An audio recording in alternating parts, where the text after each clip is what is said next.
Around the year 500, Europe stood at a crossroads of history. The political structures that had once unified vast territories under Roman rule were unraveling, yet the world that emerged from this collapse was not born from chaos alone. Instead, it was shaped through adaptation, continuity, and transformation. Between 500 and 700, Europe moved from the cultural framework of late antiquity into what we now recognize as the medieval world. This was not a sudden rupture, but a gradual reconfiguration of institutions, beliefs, and identities. To understand this period, we must look not only at what Europe became, but at what it already was. When discussing the transformation of Europe between the 5th and 7th centuries, it is essential to move beyond the idea of rupture and collapse. What we observe instead is a prolonged period of coexistence between Roman structures and emerging post-Roman realities. Political authority fragmented, but Roman habits of governance, administration, and social organization did not vanish overnight. In many regions, Roman institutions continued to function in altered forms. Taxation systems, legal traditions, and administrative divisions survived precisely because they were useful. Even as imperial authority weakened, local elites, both Roman and barbarian, adopted Roman models of power in order to legitimize their rule.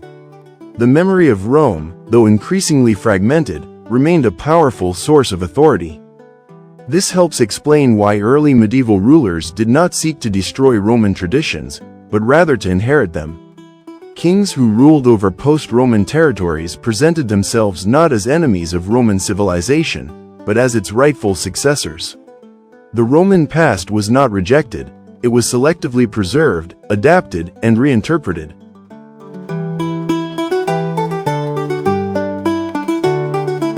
For centuries, wherever the Romans arrived, they conquered, settled, and remained. From Britain to the Danube, Rome ruled northwestern Europe for nearly 500 years, long enough to leave an imprint deeper than that of any other conqueror. At the height of its power, during the 1st and 2nd centuries CE, the Roman Empire experienced what is often called its Golden Age.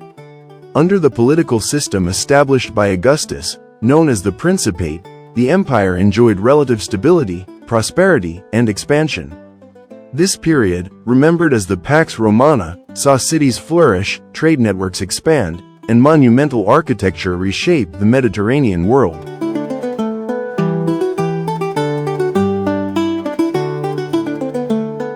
Roman dominance was not accidental. It rested on two pillars: military efficiency and territorial control.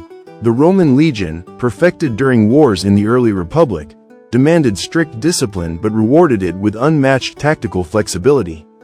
Supported by an advanced logistical system, Roman armies could operate far from home for extended periods. Under Julius Caesar, most of northwestern Europe was conquered in less than a decade, a feat marked by intense and often brutal warfare. Equally important were Rome's borders.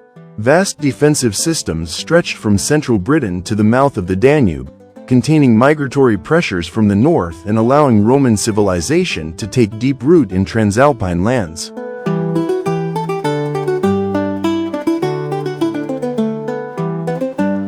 When Roman political authority in the West began to weaken, its cultural influence did not vanish. The end of Roman rule was not a catastrophic fall, but a slow, predominantly political process. Romanitas, the essence of Roman identity, remained deeply embedded in European life. Legal traditions, administrative practices, urban layouts, language, education, and religious structures endured long after emperors ceased to rule in the West. Many features later labeled as medieval were already present within the Roman world itself. The collapse of central authority did not erase Rome's legacy, it reshaped it. When discussing the transformation of Europe between the 5th and 7th centuries, it is essential to move beyond the idea of rupture and collapse. What we observe instead is a prolonged period of coexistence between Roman structures and emerging post-Roman realities. Political authority fragmented, but Roman habits of governance, administration, and social organization did not vanish overnight. In many regions, Roman institutions continued to function in altered forms. Taxation systems, legal traditions, and administrative divisions survived precisely because they were useful. Even as imperial authority weakened, local elites, both Roman and barbarian, adopted Roman models of power in order to legitimize their rule. The memory of Rome, though increasingly fragmented, remained a powerful source of authority. This helps explain why early medieval rulers did not seek to destroy Roman traditions, but rather to inherit them. Kings who ruled over post-Roman territories presented themselves not as enemies of Roman civilization, but as its rightful successors. The Roman past was not rejected, it was selectively preserved, adapted, and reinterpreted.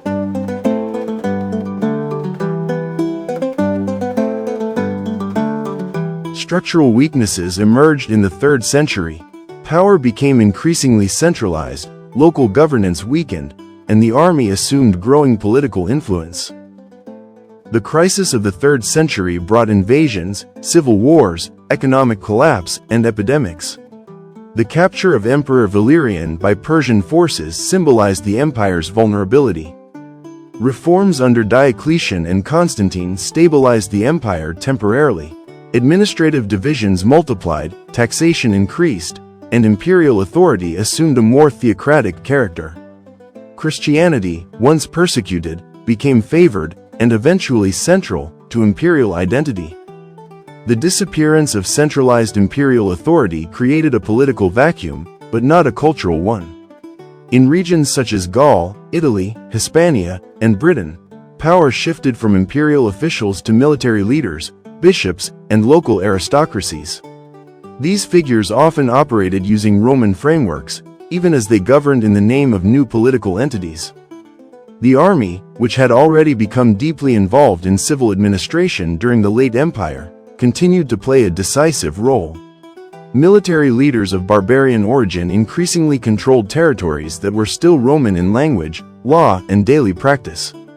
This blending of Roman and non-Roman elites is one of the defining characteristics of the post-Roman West. Crucially, these changes were not uniform.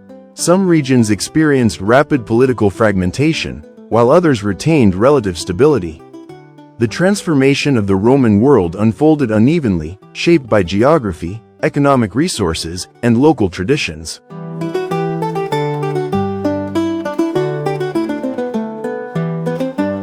The triumph of Christianity marked one of the most profound transformations of late antiquity. Education, morality, art, and political legitimacy were reorganized around the new faith. Councils such as Nicaea defined doctrine, while religious disputes shaped both unity and conflict. The foundation of Constantinople symbolized the empire's shift eastward, toward a Greek Christian world that would endure long after Rome itself fell silent in the West. Amid political fragmentation and economic change, Christianity provided a powerful source of continuity. By the 4th century, the Church had already developed an institutional structure capable of surviving the collapse of imperial administration. Bishops, councils, and ecclesiastical networks preserved literacy, legal culture, and intellectual life. As Roman authority weakened in the West, the Church increasingly assumed social and political responsibilities. Bishops acted as mediators, administrators, and protectors of urban populations.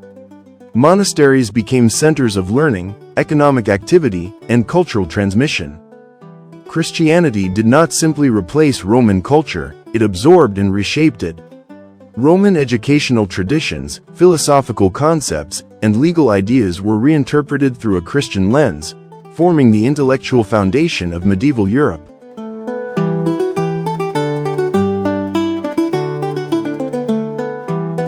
In the late 4th and 5th centuries, the Western Empire faced mounting pressure. Federated barbarian groups were integrated into Roman structures, but this strategy gradually undermined imperial cohesion. Political power increasingly passed into the hands of non-Roman military leaders. In 476, the deposition of Romulus Augustulus marked the symbolic end of Western imperial rule. Yet for most people, daily life continued with remarkable familiarity.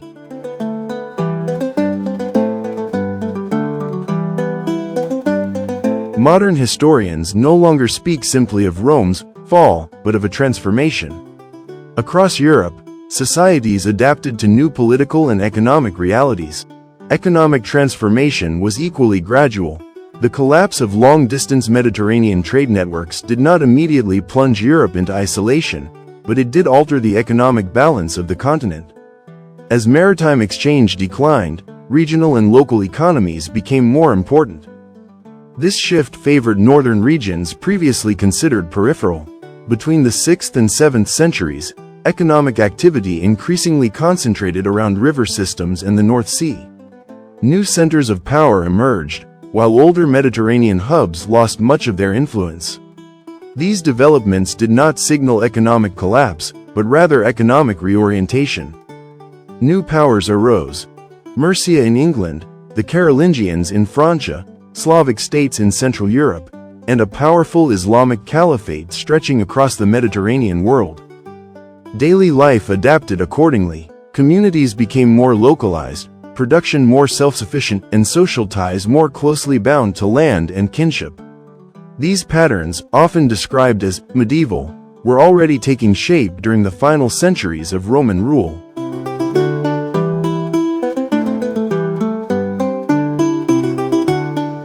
By the 9th century, Europe was no longer a world defined in relation to Rome. Political authority, cultural identity, and historical memory now referred to local traditions rather than imperial precedent. Yet Rome was never truly gone. Its structures, ideas, and institutions lived on, transformed, adapted, and reinterpreted within the medieval world that followed. By the 8th and 9th centuries, the transformation of the Roman world became fully visible. Political entities such as the Carolingian Empire, the kingdoms of Anglo-Saxon England, and the emerging Slavic states no longer defined themselves through Rome.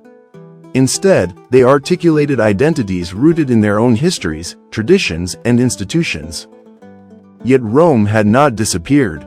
Its legacy survived in law, language, religion, urban space, and political imagination. The medieval world was not born from the ashes of Rome, but from its long and complex transformation. Understanding this process allows us to see late antiquity and the early Middle Ages not as separate eras, but as parts of a continuous historical spectrum. One shaped less by sudden collapse than by adaptation, negotiation, and reinvention.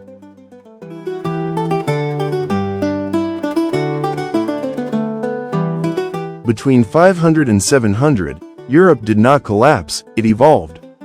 The Roman world did not disappear, it became something new. Understanding this transformation allows us to see the Middle Ages not as a break from civilization, but as the continuation of a long and complex historical journey.